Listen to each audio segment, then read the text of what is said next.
ನಮಸ್ಕಾರ. ಇವತ್ತು ಮತ್ತೊಂದು ವಿಷಯ ತೆಗೆದುಕೊಂಡು ನಿಮ್ಮ ಮುಂದೆ ಬಂದು ಕೂತಿದ್ದೀನಿ.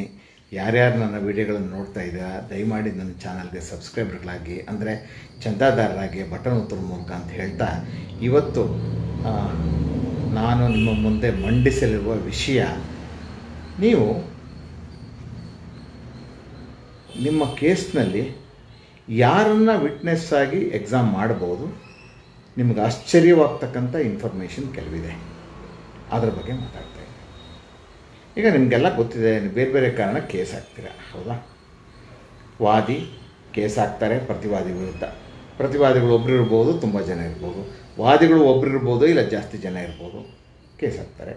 ವಾದಿ ತಮ್ಮ ವಿಚಾರಣೆ ಮಾಡಿ, ತಮ್ಮ ಎವಿಡೆನ್ಸ್ ಬಂದಾಗ ತಮ್ಮನ್ನು ವಿಚಾರಣೆ ಮಾಡಿಕೊಂಡು ಕ್ರಾಸ್ ಎಕ್ಸಾಮಿನೇಷನ್ ಆದಮೇಲೆ ಬೇರೆ ಅವ್ರ ಕಡೆ ವಿಟ್ನೆಸ್ಗಳನ್ನು ಒಬ್ಬರು ಇಬ್ಬರು ಕೇಸಿಗೆ ಅಗತ್ಯ ಇರುವಷ್ಟು ಸಾಕ್ಷ್ಯಗಳನ್ನು ಕರ್ಕೊಂಬಂದು ವಿಚಾರಣೆ ಮಾಡ್ತಾರೆ. ಅವರ ಎವಿಡೆನ್ಸು ಕ್ಲೋಸ್ ಆದಮೇಲೆ ಪ್ರತಿವಾದಿಗಳು ತಮ್ಮ ಕಡೆ ಪ್ರತಿಯೊಬ್ಬ ಪ್ರತಿವಾದಿಯು ತಾನು ತನ್ನ ವಿಚಾರಣೆ ಆದಮೇಲೆ, ಮುಖ್ಯ ವಿಚಾರಣೆ ಮತ್ತು ಪಾರ್ಟಿ ಸವಾಲು ಆದಮೇಲೆ ಅವರ ವಿಟ್ನೆಸ್ಗಳನ್ನು ಸಾಕ್ಷಿಗಳನ್ನು ಕರ್ಕೊಂಬಂದು ವಿಚಾರಣೆ ಮಾಡ್ತಾರೆ. ಇದು ನಡೆದು ಬಂದಂಥ ರೀತಿ, ಆಯಿತಾ? ಈಗ ನಾನೊಂದು ಬಹಳ ಮುಖ್ಯವಾದ ಪ್ರಶ್ನೆ ಎತ್ತಾ ಇದ್ದೀನಿ. ಏನಂದರೆ, ಈಗ ವಾದಿ ಪ್ರತಿವಾದಿಯನ್ನು ತನ್ನ ವಿಟ್ನೆಸ್ಸಾಗಿ ಕರಿಬಹುದೇ ಕೇಸ್ನಲ್ಲಿ, ಅಥವಾ ಪ್ರತಿವಾದಿ ವಾದಿಯನ್ನು ತನ್ನ ವಿಟ್ನೆಸ್ಸಾಗಿ ಕರಿಬಹುದೇ? ಹೇಳಿ ನೋಡೋಣ. ಯಾವುದೋ ಒಂದು ಕೇಸ್ನಲ್ಲಿ ಈಗ ಪ್ರತಿವಾದಿ ಹಾಜರಾಗ್ತಾರೆ, ಅವರು ರಿಟರ್ನ್ ಸ್ಟೇಟ್ಮೆಂಟ್ ಹಾಕ್ತಾರೆ, ಲಿಖಿತ ಹೇಳಿಕೆ ಹಾಕ್ತಾರೆ. ಅದರಲ್ಲಿ ಬಹಳ ಮುಖ್ಯವಾದ ವಿಷಯ, ನೀವು ಬೇಕಾದ ವಿಷಯಗಳನ್ನು ಮರೆತು ಬಿಟ್ಟಿರ್ತಾರೆ. ಯಾವುದೋ ಕ್ರಯಪತ್ರ ಬರ್ಕೊಟ್ಟಿದ್ದು, ಎಲ್ಲೋ ಏನೋ ವ್ಯವಹಾರ ಆಗಿದ್ದು, ಯಾವುದೋ ಒಂದು ಘಟನೆಗೆ ಸಂಬಂಧಪಟ್ಟಂಥ ವಿವರಗಳನ್ನು ಅವ್ರು ತಕರಾರಲ್ಲಿ ಅಥವಾ ರಿಟರ್ನ್ ಸ್ಟೇಟ್ಮೆಂಟಲ್ಲಿ ಹಾಕಿರಲ್ಲಪ್ಪ. ಅದು ಭಾಳ ಮುಖ್ಯವಾದ್ದು. ನೀವು ಅವರಿಂದ ಹೇಳಿಸ್ಬೇಕು. ಅವಾಗ ಏನು ಮಾಡ್ಬೋದು ನೀವು? ಅದಕ್ಕೆ ಕಾನೂನು ಏನು ಹೇಳುತ್ತೆ, ನೀವು ಕೋರ್ಟ್ನಲ್ಲಿ ನೀವು ಯಾವ ವಿಟ್ನೆಸ್ಗಳನ್ನು ಎಕ್ಸಾಮ್ ಮಾಡಬೇಕು ಅಂದರೆ ಎರಡು ರೀತಿಯಲ್ಲಿ ಅವ್ರನ್ನ ಕರ್ಕೊಂಬರ್ಬೋದು ಕೋರ್ಟ್ಗೆ. ಏನಂದರೆ, ಮೊದಲೇ ಆ ವಿಟ್ನೆಸ್ ಲಿಸ್ಟ್ ಹಾಕಬೇಕಾಗತ್ತೆ. ನಾ ಇಂತಿಂಥ ಸಾಕ್ಷ್ಯಗಳನ್ನು ವಿಚಾರಣೆ ಮಾಡ್ತೀನಿ ಅಂತ ಲಿಸ್ಟು, ಯಾವ ವಿಟ್ನೆಸ್ ಇದ್ದಾರೆ ಅವರ ಹೆಸರು ವಿಳಾಸ ಕೊಟ್ಟರೆ ಮೊದಲೇ ಲಿಸ್ಟು, ಆ ಪ್ರಕಾರವಾಗಿ ಎವಿಡೆನ್ಸ್ ಮಾಡ್ಬೋದು, ವಿಚಾರಣೆ ಮಾಡ್ಬೋದು ತಾವು. ಇಲ್ಲ ನೇರವಾಗಿ ಕೋರ್ಟಿಗೆ ಸಮನ್ಸೆ ಬೇಡ, ನೇರವಾಗಿ ಬರ್ತಾರೆ ಅವರು ಅಂದರೆ ನೇರವಾಗಿ ಕೋರ್ಟಿಗೆ ಕರ್ಕೊಂಬರ್ಬೋದು. ಅಲ್ಲಿ ಆರ್ಡ್ರು 16ರಲ್ಲಿ ರೂಲ್ 1 ಮತ್ತು ರೂಲ್ 2 ಈ ಬಗ್ಗೆ ಹೇಳುತ್ತೆ. ಅಂದರೆ ಸಮನ್ಸ್ ತೊಗೊಂಡು ಕರ್ಕೊಂಬರ್ತಕ್ಕಂಥದ್ದು, ಸಮನ್ಸ್ ತೊಗೊಳ್ದೆ ಕರ್ಕೊಂಬರ್ತಾರೆ.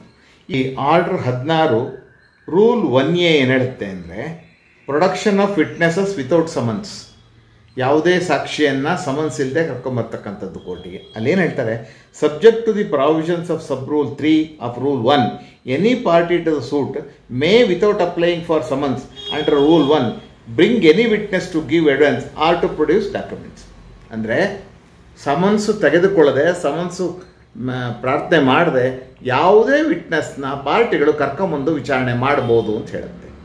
ಯಾವುದೇ ವಿಟ್ನೆಸ್ಸು ಅಂದರೆ ಯಾರು ಅಂತಲ್ಲಿಲ್ಲ, ಅದನ್ನು ಕೋರ್ಟ್ಗಳು ತಮ್ಮದೇ ಆದ ರೀತಿಯಲ್ಲಿ ಇಂಟರ್ಪ್ರಿಟ್ ಮಾಡಿ, ಯಾವುದೇ ವಿಟ್ನೆಸ್ ಅಂದರೆ ಅದು ಕೇಸಿನ ಪಾರ್ಟಿಗಳು ಸೇರಿದಂತೆ ಯಾವುದೇ ವಿಟ್ನೆಸ್ ಆಗ್ತಾರೆ. ಅಂದರೆ ಕೇಸಿನ ಪಾರ್ಟಿಗಳನ್ನು ತಾವು ವಿಟ್ನೆಸ್ ಅಂತ ಕರ್ಕೊಂಬರ್ಬೋದು ಅನ್ನುವ ಅರ್ಥದಲ್ಲಿ, ಅನ್ನುವ ವ್ಯಾಖ್ಯಾನ ನೀಡಿ ತೀರ್ಪುಗಳನ್ನು ಕೊಟ್ಟಿರ್ತಾರೆ. ಎನಿ ವಿಟ್ನೆಸ್ ಅಂದರೆ, ಸಾಕ್ಷಿ ಅಂದರೆ ಯಾರು ಅಂಥೇಳಿ ಎಲ್ಲೂ ಈ ಕೋಡಲ್ಲಿ CPCನಲ್ಲಿ ಇದು ಮಾಡಿಲ್ಲ, ಯಾವುದನ್ನು ಡಿಫೈನ್ ಮಾಡಿಲ್ಲ, ವಿವರಿಸಿಲ್ಲ ಯಾರು ವಿಟ್ನೆಸ್ ಆಗ್ತಾರೆ ಅಂಥೇಳಿ. ಆದ್ದರಿಂದ ಯಾವುದೇ ವ್ಯಕ್ತಿ ವಿಟ್ನೆಸ್ ಆಗ್ಬೋದು ಅಂದರೆ ಅದು ವಾದಿ ಮತ್ತು ಪ್ರತಿವಾದಿಯೂ ಸೇರಿದಂತೆ ಯಾರೇ ಆದರೂ ವಿಟ್ನೆಸ್ ಆಗ್ಬೋದು ಅಂತ ಅರ್ಥೈಸ್ಕೋಬೇಕು ಅನ್ನುವಂಥ ತೀರ್ಪನ್ನು ಕೊಟ್ಟಿದೆ. ಆ ಅರ್ಥದಲ್ಲಿ ಕೋರ್ಟ್ ತೀರ್ಪುಗಳು, ಬೇರೆ ಬೇರೆ ಕೋರ್ಟ್ ತೀರ್ಪುಗಳು, ಪಾಟ್ನಾ ಹೈಕೋರ್ಟ್ ಇದೆ, ಕರ್ನಾಟಕ ಹೈಕೋರ್ಟ್ ಇದೆ, ಕೇರಳ ಹೈಕೋರ್ಟ್ ತೀರ್ಪಿದೆ ನನ್ನ ಹತ್ರ. ಅವೇನು ಹೇಳುತ್ತೆ ಅಂದರೆ, ವಾದಿ ತನ್ನ ಕೇಸ್ನಲ್ಲಿ ಅವಶ್ಯಕತೆ ಇದ್ದರೆ, ಯಾವುದೋ ಒಂದು ವಿಷಯವನ್ನು ಹೇಳಿಸ್ಬೇಕು ಅಂದರೆ, ಯಾವುದೋ ಡಾಕ್ಯುಮೆಂಟನ್ನು ಪ್ರೊಡ್ಯೂಸ್ ಮಾಡಿಸ್ಬೇಕು ಅಂತಾದರೆ, ಯಾವುದೇ ಪ್ರತಿವಾದಿಯನ್ನು, ಈಗ ಒಬ್ಬರು ಇಬ್ಬರು ಪ್ರತಿವಾದಿ ಇದ್ದರೆ ಬರೋದಿಲ್ಲ, ತುಂಬ ಜನ ಪ್ರತಿವಾದಿ ಇದ್ದಾಗ ಯಾರೋ ಒಬ್ಬರನ್ನ ಅಥವಾ ಇಬ್ಬರನ್ನ ತನ್ನ ವಿಟ್ನೆಸ್ಸಾಗಿ ಕರ್ಕೊಂಬಂದು ವಿಚಾರಣೆ ಮಾಡ್ಬೋದು ಅಂತ ಹೇಳುತ್ತೆ. ಅದೇ ರೀತಿ ಪ್ರತಿವಾದಿಯೂ ಕೂಡ ತನ್ನ ಕೇಸ್ನಲ್ಲಿ ಯಾವುದೇ ವಾದಿಯನ್ನು ಕರ್ಕೊಂಬಂದು ತನ್ನ ವಿಟ್ನೆಸ್ ಆಗಿ ಎಕ್ಸಾಮ್ ಮಾಡಬಹುದು. ಅದರ ಕಾನೂನಿನಲ್ಲಿ ತೊಡಕಿಲ್ಲ ಮತ್ತು ಕಾನೂನಲ್ಲಿ ಅದಕ್ಕೆ ಪ್ರತಿಬಂಧ ವಿಧಿಸಿಲ್ಲ ಅನ್ನೋ ಮಾತನ್ನು ಹೇಳುತ್ತೆ. ಮತ್ತು ಕೇರಳ ಹೈಕೋರ್ಟ್ ಜಡ್ಮೆಂಟ್ ಹೇಳಿದ್ನಲ್ಲ, ಅದು ಒಂದು ಹೆಜ್ಜೆ ಮುಂದಕ್ಕೆ ಹೋಗುತ್ತೆ. ಅದೇನು ಹೇಳುತ್ತೆ ಅಂದರೆ, ಈ ಕೆಲವು ಕೇಸ್ಗಳಲ್ಲಿ ಏನಾಗ್ಬಿಡುತ್ತೆ, ಪ್ರತಿವಾದಿ ಬೇಕು ಅಂತ ಮುಜುಗರ ಆಗುತ್ತೆ ಅಥವಾ ಸತ್ಯ ಹೇಳಬೇಕಾಗತ್ತೆ ಅಂತ ಹೇಳಿ ಬರೋದೇ ಇಲ್ಲ, ಎಕ್ಸ್ಪರ್ಟೇ ಆಗಿಬಿಡ್ತಾರೆ. ಹೌದಾ? ಈಗ ಕೆಲವು ಸಲ ವ್ಯಾಪಾರ ಆಗಿರುತ್ತೆ, ಒಂದೇನೋ ಜಮೀನು ಕೊಂಡಿರ್ತೀರ ನೀವು, ಹೌದಾ? ಮಾರಿರ್ತಾರೆ, ತಂದೆ ತಾಯಿ ಇಬ್ಬರು ಸೇರ್ಕೊಂಡು ಮಾರಿರ್ತಾರೆ. ಆಗ ಸ್ವಲ್ಪ ವಯಸ್ಸಾದಮೇಲೆ ಮಕ್ಕಳೇನು ಮಾಡ್ತಾರೆ, ನಮಗೂ ಅದರಲ್ಲಿ ಹಕ್ಕಿದೆ, ನಮ್ಮ ಅಪ್ಪ ಅಮ್ಮ ಮಾರ್ಬಿಟ್ಟಿದ್ದಾರೆ ಅಂತ ಮಕ್ಕಳ ಕೈ ಕೇಸ್ ಹಾಕಿಸ್ತಾರೆ. ಸರ್ವೇ ಸಾಮಾನ್ಯ ನಡೀತಾ ಇದೆ ಇದು. ಆಗೇನಾಗುತ್ತೆ, ನೀವು ಆ ಮಕ್ಕಳುಗಳು ತಂದೆ ತಾಯಿನೂ ಪಾರ್ಟಿ ಮಾಡ್ತಾರೆ. ಹೌದಾ, ತಂದೆ ತಾಯಿನ ಪಾರ್ಟಿ ಮಾಡ್ತಾರೆ. ಆಗ ತಂದೆ ತಾಯಿಗಳು ಸೋದರು ಕೂಡ ಕೋರ್ಟಿಗೆ ಬರಲ್ಲ, ಬೇಕು ಅಂತ ಬರಲ್ಲ, ಉದ್ದೇಶಪೂರ್ವಕವಾಗಿ ಎಕ್ಸ್ಪಾರ್ಟಿ ಆಗ್ತಾರೆ. ಅಂದರೆ ಏಕಪಕ್ಷೀಯವಾಗಿ ಕೇಸ್ ನಡೀಲಿ ಅಂಥೇಳಿ.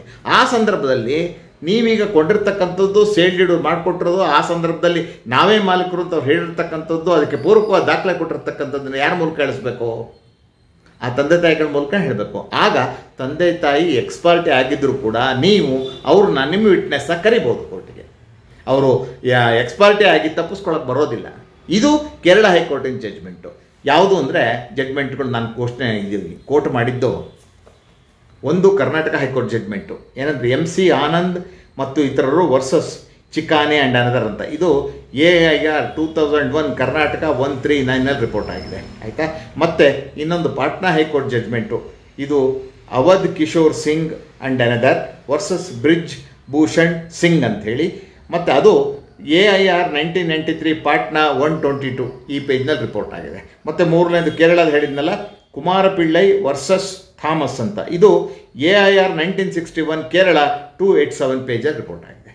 ಈ ಮೂರು ನಮಗೆ ಅಥಾರಿಟಿ ಈ ಸಂದರ್ಭದಲ್ಲಿ. ಅಂದರೆ ಕೇಸ್ನಲ್ಲಿ ವಾದಿ ಪ್ರತಿವಾದಿಯನ್ನು ತನ್ನ ವಿಟ್ನೆಸ್ ಆಗಿ ಎಕ್ಸಾಮ್ ಮಾಡ್ಬೋದು, ಪ್ರತಿವಾದಿ ವಾದಿಯನ್ನು ವಿಟ್ನೆಸ್ ಮಾಡ್ಬೋದು, ಅಥವಾ ಕೇಸ್ನಲ್ಲಿ ಎಕ್ಸ್ಪರ್ಟಿ ಆಗಿರ್ತಕ್ಕಂಥ ಒಬ್ಬ ಪಾರ್ಟಿಯನ್ನು ನೀವು ಕೋರ್ಟಿನ ಮುಂದೆ ವಿಟ್ನೆಸ್ ಆಗಿ ಕರೆಸಿ ವಿಚಾರಣೆ ಮಾಡ್ಬೋದು ಅನ್ನೋ ಅಂಶವನ್ನು ಇವು ಹೇಳ್ತವೆ.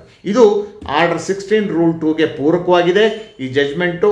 ಇಲ್ಲಿ ಎನಿ ವಿಟ್ನೆಸ್ ಅನ್ನುವಂಥ ಶಬ್ದವನ್ನು ಏನು CPCನಲ್ಲಿ ಉಪಯೋಗಿಸಿದರೆ ಅದನ್ನು ಹಿಗ್ಗಿಸಿ ವಿಶಾಲವಾದ ಅರ್ಥದಲ್ಲಿ ಕೋರ್ಟ್ಗಳು ಬಣ್ಣಿಸಿ ಮತ್ತು ತಾತ್ಪರ್ಯ ನೀಡಿ ಇಂಟರ್ಪ್ರಿಟ್ ಮಾಡಿ, ಎನಿ ವಿಟ್ನೆಸ್ ಅಂದರೆ ಯಾವುದೇ ಪಾರ್ಟಿ ಆಗ್ತಾರೆ, ಅದು ಕೇಸಿನ ಪಾರ್ಟಿಗಳು ಸೇರಿಕೊಂಡಂತೆ ಯಾರನ್ನಾದರೂ ವಿಟ್ನೆಸ್ ಅಂತ ಅರ್ಥೈಸ್ಕೋಬೇಕು ಅನ್ನೋ ಮಾತನ್ನು ಹೇಳ್ತಾ, ಕೇಸಿನ ಪಾರ್ಟಿಗಳು ಪ್ರತಿವಾದಿ ವಾದಿಯನ್ನು, ವಾದಿಗಳು ಪ್ರತಿವಾದಿಯನ್ನು ಅಥವಾ ಎಕ್ಸ್ಪರ್ಟ್ ಆಗಿರ್ತಕ್ಕಂಥ ಪಾರ್ಟಿಯನ್ನು ತಾವು ಕೇಸಿಗೆ ಕರೆದು ವಿಚಾರಣೆ ಮಾಡ್ಬೋದು ಅಂತ ಹೇಳ್ತಾರೆ. ಇದು ನಿಜವಾಗ್ಲೂ ನಿಮಗೆ ಆಶ್ಚರ್ಯದ ವಿಷಯ ಅಂದ್ಕೊಂಡಿದ್ದೀನಿ. ಈ ವಿಷಯವನ್ನು ತಮ್ಮ ಗಮನಕ್ಕೆ ತಂದು ಸಂದರ್ಭ ಬಂದಾಗ ಈ ಒಂದು ಕ್ರಮವನ್ನು ಅನುಸರಿಸಿ ನೀವು ಆ ಥರ ವಿಟ್ನೆಸ್ಗಳ ಅಂಥ ಪಾರ್ಟಿಗಳನ್ನು, ಎಕ್ಸ್ಪರ್ಟಿ ಆದವ್ರನ್ನ, ವಾದಿಯನ್ನು, ಪ್ರತಿವಾದಿಯನ್ನು ವಿಚಾರಣೆ ಮಾಡೋದ್ರ ಮೂಲಕ ನಿಮ್ಮ ಕೇಸನ್ನು ಸಾಬೀತು ಮಾಡಬಹುದು ಅನ್ನುವಂಥ ಮಾತನ್ನು ಹೇಳ್ತಾ ನಾನು ಇವತ್ತಿನ ಮಾತನ್ನು ಮುಗಿಸ್ತಾ ಇದ್ದೀನಿ. ನಮಸ್ಕಾರ.